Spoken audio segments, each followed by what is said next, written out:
Part 2 हीरा और मोती। मेरे प्यारे बच्चों, जैसा कि हम लोग जानते हैं मुंशी प्रेमचंद कहानियों के सम्राट कहा जाता है। प्रेमचंद ने हिंदी में अनेक कहानियां लिखी। वे हिंदी और उर्दू के सर्वाधिक लोकप्रिय उपन्यासकारों में से थे। उनका मूल नाम धनपत राय था।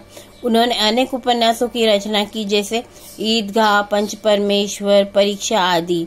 झूरी के पास 2 बैल थे, हीरा और मोती। वे दोनों को बहुत प्यार करता था, दोनों को एक साथ खाना खाते थे। झूरी उनके चारे का ध्यान रखता था। वो कभी भूलकर भी उन्हें मारता पीटता नहीं था।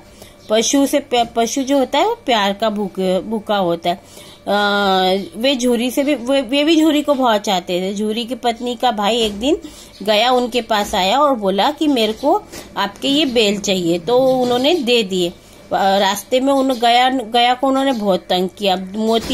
मोती बाएं भागता तो हीरा दाएं भागता। उसने रास्ते में उनको बहुत मारा। उसने घर पहुंचकर उनके सामने रूखा सूखा खाने को दे दिया। अब वे दोनों परेशान हो चुके थे। वे दोनों वहां से भाग जाना चाहते थे। उन्होंने भाग जाने का फैसला किया। उन्होंने जो रस्सी बांधी थी गया ने, उसे तोड़कर वे दोनों भाग गए और भागते भागते वो अपने झूरी के घर पहुंच गए। जब सुबह झूरी के घर पहुंच गए तो झूरी की पत्नी, झूरी देख के सब समझ गया कि भाई क्या हुआ है। झूरी की पत्नी को गुस्सा आया तो उसने रूखा सूखा चारा उन्हें दे दिया, जिससे पर उन्होंने वो भी बड़े प्यार से खा लिया। फिर गया आया, उसने बोला मेरे को आप वही दे, तो वो उसको गाड़ी में जोत कर ले गया। अब उसमें भी ना दोनों परेशान कर रहे थे, नहीं जाने को तैयार थे। तो फिर क्या कहते जो थे वो एक हीरा जो था वो गाड़ी को गड्ढे में धकेलना चाहा, पर मोती समझदार था। मोती ने बोला नहीं, ऐसा नहीं करना। उसने गाड़ी को संभाल लिया। फिर दूसरे दिन वो जाके खेतों में काम करवाने लगे। मोटे मोटे रस्सों से बांध दिया। अब रूखा सूखा भूसा डाल देता तो वे दोनों एक दूसरे को देखते, पर उनकी इच्छा नहीं थी वो खाने की, वो उसको देखते तक नहीं थे। गया के यहाँ एक छोटी सी लड़की रहती थी, वो दोनों को रोटी खिलाती थी और उसे वो प्यार भी करती थी। वो दोनों उस बच्ची के लिए अपनी मार को भूल जाते थे। एक दिन मोती जो है रस्सी तोड़ने की कोशिश कर रहा था। लड़की ने देख लिया रस्सी चबा रहा है तो उसने उनकी रस्सी खोल दी। वो दोनों वहां से भाग निकले। थोड़ी देर के बाद जब गया आया तो पता चला कि वे दोनों वहां नहीं, तो उसके पीछे भाग गए। पीछे पकड़ने को भागा पर वो पकड़ न सका। रास्ते में वे दोनों जा रहे थे तो रास्ते में एक सांड मिला। सांड ने जो है वो मोती पर हमला कर दिया तो जब कहते हैं ना एकता में शक्ति होती है, तो दोनों ने मिलके उससे सांड को जो है वो लड़ा भगा दिया। मैं कहते एकता में बल होता है। आगे चलकर उन्हें मटर का खेत दिया। भूख तो लगी रही थी, उन लोगों को बहुत भूख लग रही थी। हरी मटर देख के उनका मन और ज्यादा भूख लग गई।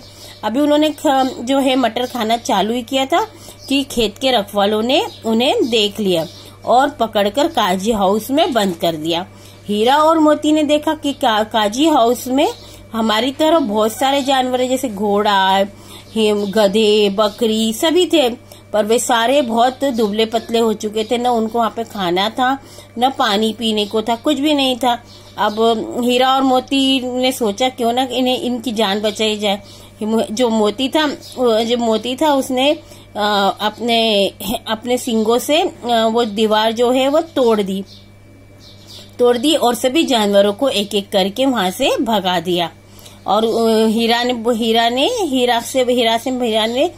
को भी नहीं करता। वो हीरा ने मना कर दिया कि फिर सुबह जब काजी हाउस वाले आए तो उन्होंने देखा कि अरे यहाँ पर तो कोई भी जानवर नहीं, तो वो समझ गए कि ये हरकत जो है ये हीरा और मोती ने की। दूसरे दिन उन्होंने हीरा और मोती को नीलाम कर दिया। एक जिस व्यक्ति ने ऊंची बोली लगाई थी उसको उन्होंने दे दिया। अब वो दुबले पतले हो ही गए थे। उनका मन तो वो बिना खाना किए वो दुबले पतले तो रास्ते जा रहे थे। उनको जो रास्ता था वो जाना पहचाना लगा।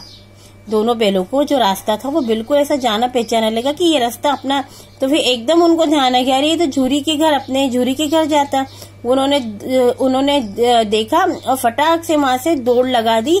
तो कि अपन अपने झूरी के वो झूरी के पास पहुंच के झूरी ने वो उसे बहुत प्यार करने लगे और उतनी देर में वो जिस व्यापारी ने उसे खरीदा था वो भी उनके पीछे पीछे आ गया। वो उससे अपने घोड़ा मांगने मतलब अपना बैल मांगने लगा। तो मोती ने आओ देखा ना तो उस व्यापारी को मारने के, तो व्यापारी वहां से भाग खड़ा हुआ।